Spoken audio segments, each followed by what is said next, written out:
Hello बच्चों, good afternoon. आज कक्षा 11 के छात्र छात्राओं को रसायन विज्ञान के द्वितीय प्रश्न पत्र में कार्बनिक यौगिक के रसायन या केमिस्ट्री ऑफ ऑर्गेनिक कंपाउंड में नॉमेनक्लेचर ऑफ एमाइड को पढ़ाना है। पहले बता दूं बेटा आपको, आप जानते हैं कि कीटोन का क्रियात्मक समूह C double bond O single bond.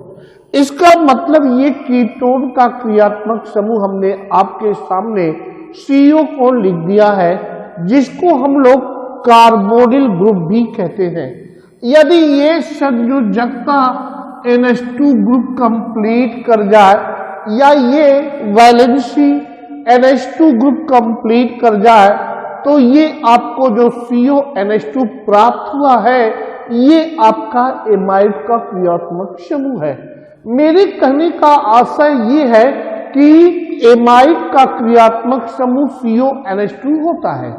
इसी क्रम में मैं बता दूं कि एल्केन का सामान्य सूत्र CnH2n+2 होता है। यहां से एक नंबर जो है वो CONH2 के थ्रू रिप्लेस हो जाएगा और जब एक हाइड्रोजन परमाणु CONH2 के थ्रू रिप्लेस हो गया तो ऐसे परिवेश में या ऐसी दशा में आपको जो है एमाइड का क्रियात्मक समूह प्राप्त होता है। अर्थात सभी एमाइड का सामान्य सूत्र जो है वो प्राप्त होता है। अर्थात ये आप कह लीजिए कि एमाइड का सामान्य सूत्र CnH2n+1 इंटू CONH2 होता है। मेरे कहने का सेंस है या मेरे कहने का बेटा आशय ये है कि एमाइड का क्रियात्मक समूह या फंक्शनल ग्रुप CONH2 होता है, जिसके आधार पर आप किसी भी एमाइड वाले कार्बनिक यौगिक की पहचान करते हैं। इसी क्रम में मैं आपको बताना चाहता हूं कि एमाइड का जो जनरल फार्मूला है वो आपका CnH2n+1 इंटू CONH2 होता है। नाउ हियर एमाइड का IUPAC नाम आपको लिखना है। आज बेटा मैं आपको बता दूं कि एमाइड के IUPAC नाम को आपको मैं स्पष्ट करूंगा। अगर आप chemistry dictionary by AS baked को देखें तो वहां पे लिखा हुआ है कि एमाइड का जो IUPAC नाम लिखेंगे, पहले सर्वप्रथम आप जो है प्रतिस्थापी समूह को लिखेंगे। इसके बाद पूर्व लंघन अवलंघन के स्थान पर एल्केनेमाइड होगा। अर्थात आप उसको इस तरह से भी व्याख्या कर सकते हैं कि एमाइड एल्केन का व्युत्पन्न है।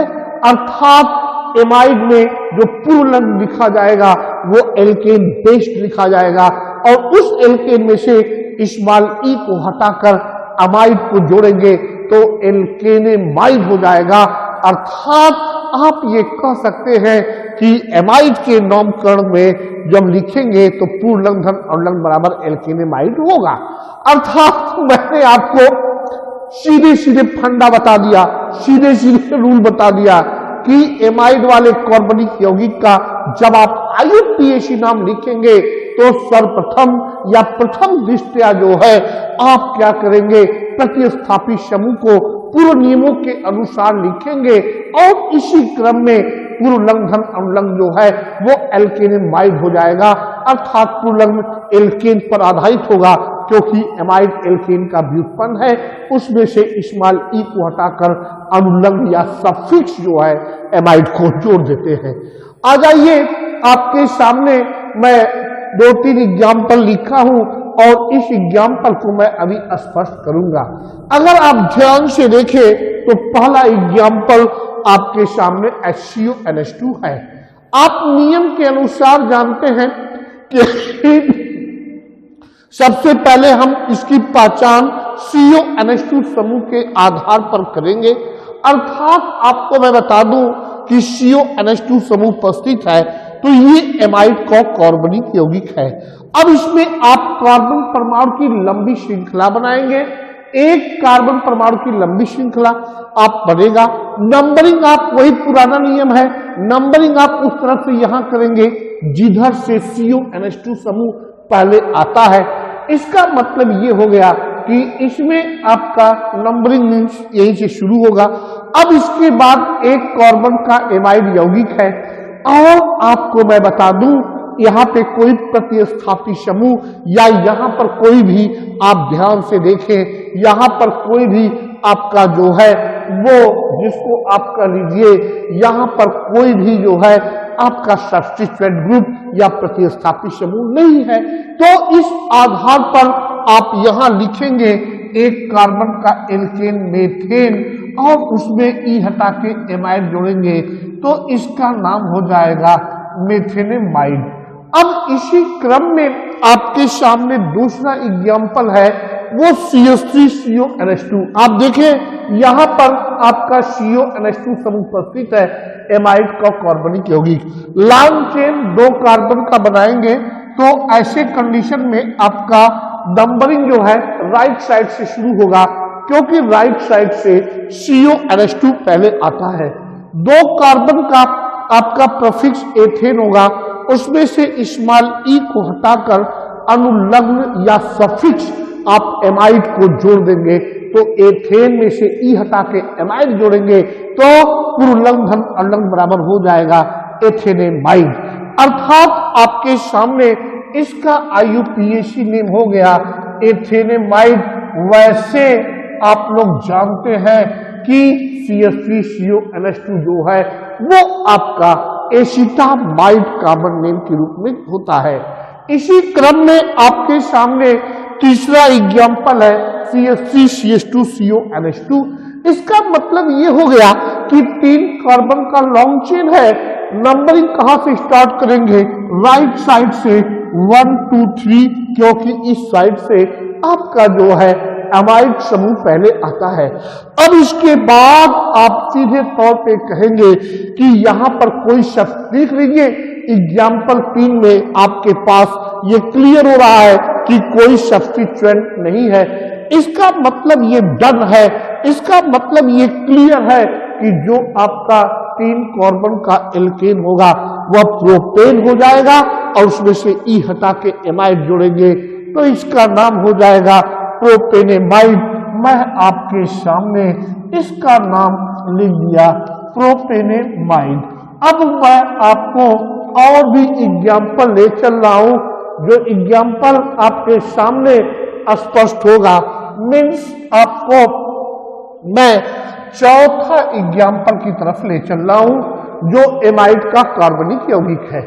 नाउ यह मैंने यहाँ पे लिख दिया CH3 और CH सिंगल बॉन्ड Cl और इसी रिस्पेक्ट में मैंने CH सिंगल बॉन्ड Br और मैंने लिख दिया CH सिंगल बॉन्ड NO2 और ये लिख दिया CH2 और इसके बाद इससे मैं दिखा दिया यहाँ पर Br और यहाँ पे डबल बॉन्ड ONH2। मैं आपको बताना चाहता हूँ कि आप इस एग्जाम्पल नंबर 4 को देखिए तो राइट साइड में आपका CONH2 समूह जुड़ा हुआ है। अगर CONH2 समूह राइट साइड में जुड़ा हुआ है तो आप सीधे सीधे कहेंगे कि ये एमाइड का कार्बनिक यौगिक है, क्योंकि एमाइड का क्रियात्मक समूह या फंक्शनल ग्रुप जो है वो CONH2 होता है बेटा। अब इसके बाद बेटा करोगे क्या आप? अब दूसरा नियम ये है, पहला नियम to identify the given organic compound. Means उस ऑर्गेनिक कंपाउंड को आइडेंटिफाई करिए कि वो एमाइड है कि नहीं। ये तो क्लियर हो गया कि ये एमाइड है। दूसरा रूल, इस कार्बनिक यौगिक में कार्बन परमाणु की लंबी श्रृंखला का चयन करिए। अगर आप मुझसे बात करेंगे तो कार्बन परमाणु की लंबी श्रृंखला क्या होगा आप देख लें। मैं अगर 1 2 3 4 5 6 से अधिक कार्बन का लंबी श्रृंखला नहीं होगा। अर्थात 1 2 3 4 5 6 से अधिक कार्बन का लंबी श्रृंखला नहीं होगा। अब इसके बाद आप मुझसे बात करेंगे कि नंबरिंग, मैंने अभी रूल बताया आपको कि एमाइड में नंबरिंग आप उस तरफ से करोगे जिधर से CONH2 पहले आएगा। इसका मतलब ये क्लियर है कि CONH2 राइट साइड है तो ऐसे कंडीशन में आपका पहला कार्बन, दूसरा कार्बन, तीसरा कार्बन, चौथा कार्बन, पांचवा कार्बन और छठा कार्बन, इसी क्रम में आप देख लीजिए CF2 क्रियात्मक समूह और ये लॉन्ग चेन, इसका मतलब Cl Br NO2 Br, ये क्या है? प्रतिस्थापी समूह है। ये क्या है? सब्स्टिट्यूएंट ग्रुप है। तो आप देख लो सब्स्टिट्यूएंट ग्रुप 2 या 2 से अधिक होंगे तो उनको आप इन अंग्रेजी के वर्णमाला के आधार पर लिखोगे। पहले आप ब्रोमो लिखोगे, इसके बाद क्लोरो लिखोगे, इसके बाद नाइट्रो लिखोगे। आप इस स्ट्रक्चर को ध्यान से देखो तो आप बेटा बोलोगे एक ब्रोमो दूसरे कार्बन पर और बेटा दूसरा ब्रोमो चौथे कार्बन पर, तो आपका नाम हो जाएगा नाउ 2,4-डाइब्रोमो। देख लीजिए ये आपका 2,4-डाइब्रोमो हो गया। अब इसके बाद अल्फाबेट में हम क्लोरो को लिखेंगे। क्लोरो 5वें कार्बन से जुड़ा हुआ है, इसका मतलब हो गया 5 क्लोरो। और इसी क्रम में आपके सामने देख लीजिए नाइट्रो तीसरे कार्बन पर है और आपका हो गया 3 नाइट्रो। और इसी क्रम में मैं बताना चाहता हूं कुल कार्बन 6 है। 6 कार्बन का हेक्सेन होता है और उस हेक्सेन में एमाइड को जोड़ोगे तो हेक्सेनेमाइड होगा। इसका मतलब आप ये लिख सकते हो हेक्सेनेमाइड। ये हेक्से, मैंने आपके सामने हेक्से, इसको कंटिन्यू नीचे कर रहा हूं, हेक्सेनेमाइड। इसके बाद लास्ट में पूर्ण विराम, ये आपका IUPAC नेम हो गया। ये आप ध्यान से देखें तो आपके सामने मैंने हेक्सेनेमाइड को करके ये पूर्ण विराम कर दिया। इसी क्रम में आप ध्यान से देखें तो आप ये कह सकते हैं कि सर ये बहुत क्लियर आपका एक्टिविटीज है। अब मैं आपके सामने जो अगला एग्जाम्पल्स है या जो आपका अगला न्यूज है उसको मैं एक्सप्लेन करने जा रहा हूं। वो अगला न्यूज क्या है? वो अगला एग्जाम्पल बहुत इजी वे में आप ये कह सकते हैं कि अगला एग्जाम्पल जो है वो आपका 5वां एग्जाम्पल, ये आपके सामने मैंने लिख दिया इस तरह से। आप देखें तो आप ये कहेंगे सर ये आपने क्या किया है? ये आपके सामने मैंने जो किया है वो ये स्ट्रक्चर है। आप इस स्ट्रक्चर को कहेंगे सर ये आपका बॉन्ड लाइन स्ट्रक्चर, या आप कहेंगे सर ये आबंध रेखा संरचना है। अब आपको इसका IUPAC नाम लिखना है तो आप क्या करेंगे? आप पहले नियम मैंने बताया है, किसी भी आबंध रेखा संरचना वाले कार्बनिक यौगिक का IUPAC नाम लिखना है तो आप सबसे पहले वैसे ही संरचना को बनाएंगे। मैंने आपके सामने यहाँ पर वैसा ही संरचना मैं बना रहा हूँ। आप देख लीजिए वैसा ही संरचना बन गया और इसी क्रम में आप देख लीजिए मैंने वैसा ही कुछ संरचना बना दिया। अब नियम ये है कि आपका जहां से स्टार्ट होता है वहां कार्बन और जहां पे आपका घुमाव है वहां कार्बन और जहां समापन हो रहा है वहां कार्बन। ये आपके सामने मैंने यहाँ कार्बन, यहाँ कार्बन, यहाँ कार्बन, यहाँ कार्बन, यहाँ कार्बन और यहाँ कार्बन लिख दिया। अब इस कार्बन की वैलेंसी को कंप्लीट करेंगे। कार्बन की वैलेंसी कैसे कंप्लीट करेंगे? हाइड्रोजन को जोड़कर। तो यहाँ पर एक वैलेंसी है, 3 हाइड्रोजन जोड़ दिया 4, यहाँ पे 2 वैलेंसी है, 2 हाइड्रोजन जोड़ दिया 4, और ये कार्बन की 4 वैलेंसी कंप्लीट है। यहाँ पे 3 हाइड्रोजन जोड़ दिया 4, 3 जोड़ दिया 4, 1 2 2 जोड़ दिया 4, और यहाँ पे ऑलरेडी कंप्लीट है। अब मैंने आपको रूल बताया है, इसको आप स्टेट चैन में लिख करके जो मैंने पूर्व नियमों में को बताया था, या यहाँ पर एमाइड का नाम लिखने के लिए जो हमने IUPAC रूल बताया था उस रूल को अप्लाई कर दीजिए। इस बॉन्डेड लाइन स्ट्रक्चर या इस आबद्ध रेखा संरचना वाले कार्बनिक यौगिक का नाम आपको मिल जाएगा। सबसे पहले CH3 मैं यहां से शुरू कर रहा हूं, CH3, इसके बाद फिर आपका CH2, सिंगल बॉन्ड CH2, फिर सिंगल बॉन्ड C, ऊपर CH3, फिर सिंगल बॉन्ड CH3। अब इसके बाद जो है सिंगल बॉन्ड जो है CH2 और इसके बाद सिंगल बॉन्ड CONH2 आपका आता है। अब आप ध्यान से देखें तो आप ये कह ले जाएंगे सर ये आपका एमाइड है। अब आप जो है यहाँ पे स्टार्ट करेंगे, ये आपका पहला कार्बन, ये दूसरा कार्बन, ये तीसरा कार्बन, ये चौथा कार्बन, ये पांचवा कार्बन। आप देख लीजिए दोनों मेथिल आपका प्रतिस्थापी समूह होगा, तो इसका मतलब ये हो गया, इसका नाम 3,3 डाइमेथिल। सीधी सी बात है, इसका नाम जो है 3,3 डाइमेथिल और 5 कार्बन का पूर्वलग्न एल्केन पेंटेन होगा, उसमें से ई हटा के अमाइड जोड़ेंगे तो ये आपका हो जाएगा पेंटेनेमाइड। आपके सामने मैं इस आबंध रेखा स्ट्रक्चर का IUPAC नाम बता दिया। आप देख लीजिए, मैं फिर से रिवीजन करके फिर थर्ड टाइप वाले पे चलूंगा कि IUPAC नाम दिया है तो आप स्ट्रक्चर कैसे फाइंड आउट करेंगे।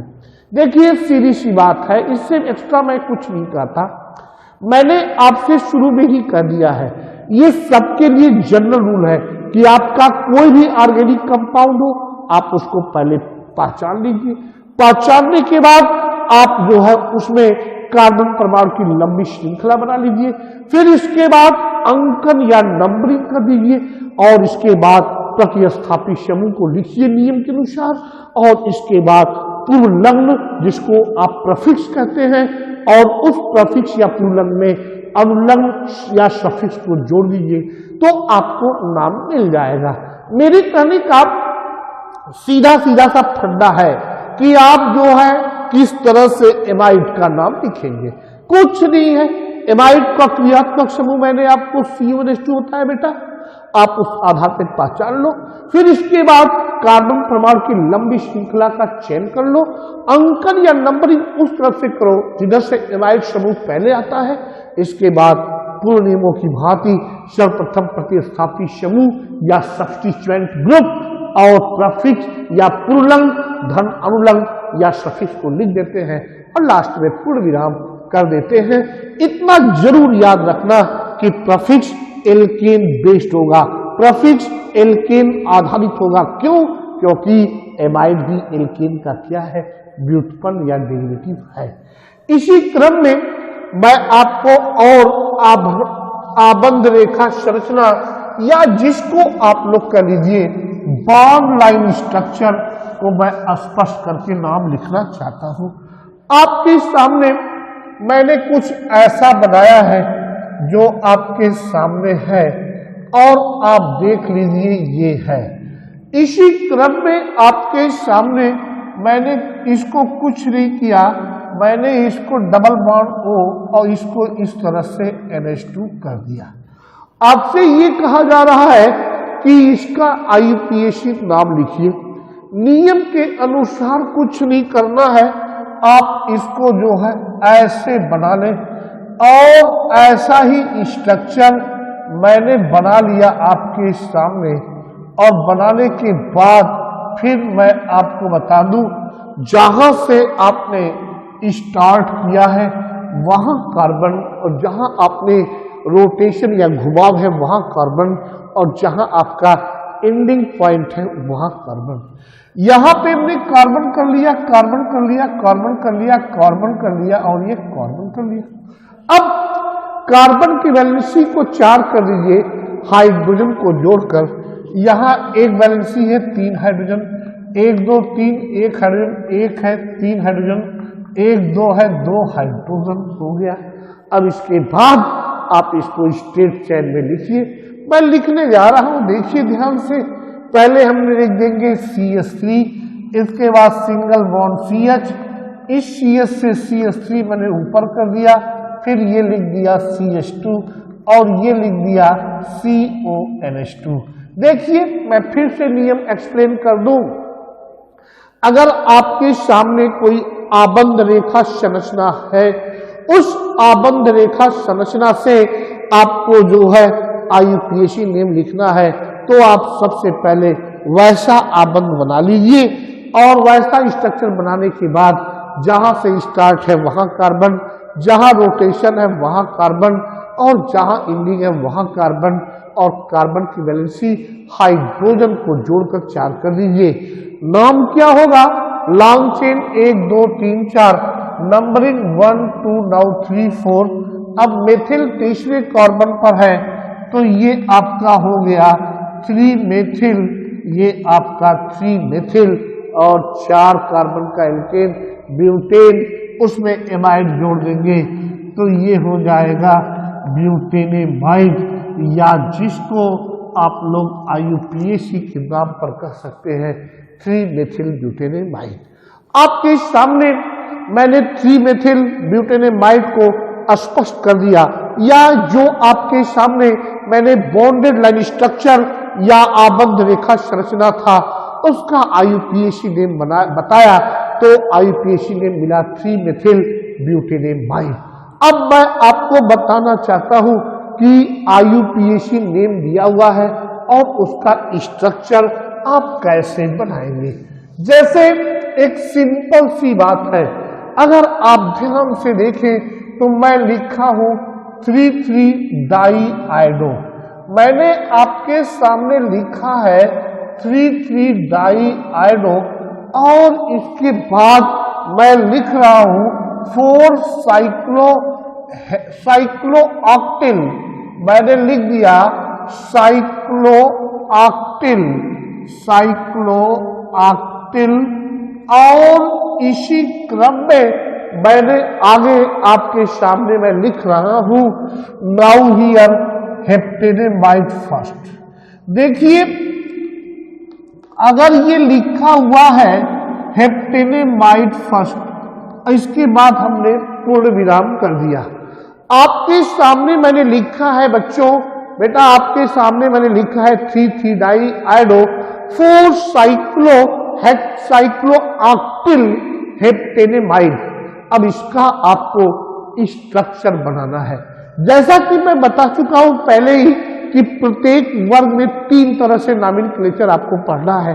पहला नॉमेनक्लेचर स्ट्रक्चर से IUPAC नेम, और दूसरा नॉमेनक्लेचर जो है वो आपका बहुत इंपॉर्टेंट है, जिसको आप कहते हैं आप जो है बॉन्ड लाइन स्ट्रक्चर से IUPAC नेम, और तीसरा जो आपका है वो आपका IUPAC नेम से स्ट्रक्चर। नाउ हियर आपके सामने ग्रीन बोर्ड पे मैंने लिखा है 3,3 डाइआयोडो 4 साइक्लोऑक्टिल हेप्टेनेमाइड फर्स्ट। तो आप सबसे पहले नियम के अनुसार इस पूरे IUPAC नेम में उस शब्द को चयन कीजिए, उस शब्द को खोजिए जो आपका पुरुलग्न और अनुलग्न, पुरुलग्न को अंग्रेजी में प्रफिक्स, अनुलग्न को अंग्रेजी में सफिक्स कहते हैं। पुरुलग्न प्रफिक्स और अनुलग्न या सफिक्स से मिलकर बना है। आप देखो बेटा तो हेप्टेनेमाइड एक ऐसा वर्ड है जो पुरुलग्न अनुलग्न या प्रफिक्स प्लस सफिक्स से मिलकर बना है। अब इसके बाद आपका उसको आप क्या करोगे, उसको आप प्रफिक्स और सफिक्स या पुरुलग्न और अनुलग्न में तोड़ दो। जब तोड़ोगे तो हेप्टेन धन एमाइड फर्स्ट।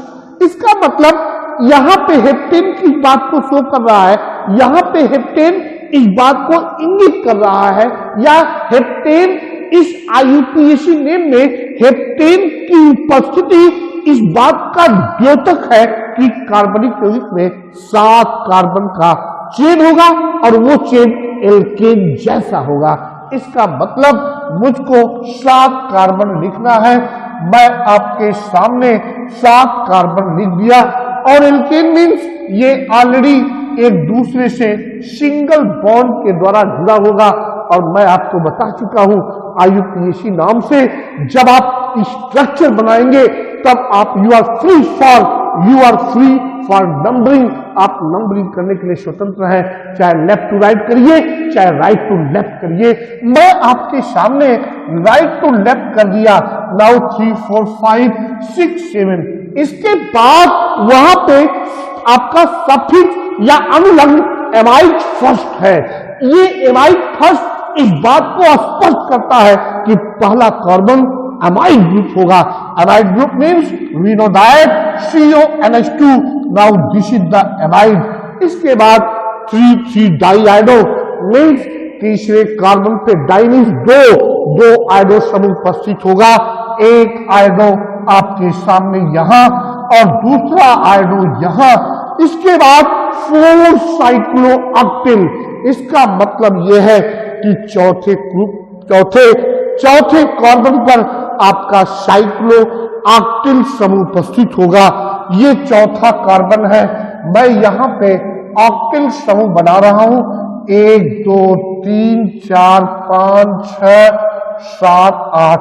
ये आपके सामने, इससे मैं ये ग्रुप जोड़ दिया। This is the cyclo octal group है। और आपको मैं बता दूं, अब इसके बाद देख लीजिए, अब आप क्या करोगे। अब आप जो है बहुत आराम से आप ये कहोगे कि सर अब हम प्रत्येक कार्बन की संयोजकता को 4 करेंगे। एक संयोजकता देख लो, 1, 2, 3, 4 कंप्लीट, 1, 2 H2 यहाँ पे 4 कंप्लीट, 1, 2, 3 H, 1, 2 H2, 1, 2 H2 और एक आपका H3। इसका मतलब आप देख लीजिए, जो हमने स्ट्रक्चर बनाया है उसका IUPAC नाम लिखेंगे तो आपको मिलेगा 3,3 डाइआइडो साइक्लो 4 साइक्लो ऑक्टेन। फिर से सुने, जो स्ट्रक्चर मैंने बनाया है उसका IUPAC आप लिखोगे, IUPAC नाम लिखोगे तो 3,3 डाइआइडो 4 साइक्लो ऑक्टेन हेप्टेनेमाइड फर्स्ट आपको बनेगा। मेरे कहने का साफ आशय है कि आपको मैंने आज स्पष्ट रूप से बता दिया कि आपको यदि एमाइड का IUPAC नाम लिखना है तो आप सबसे पहले एमाइड का क्रियात्मक समूह CONH2 होता है। इस आधार पर आप सबसे पहले एमाइड का क्रियात्मक समूह के आधार पर एमाइड वाले कार्बनिक यौगिक की पहचान कीजिए।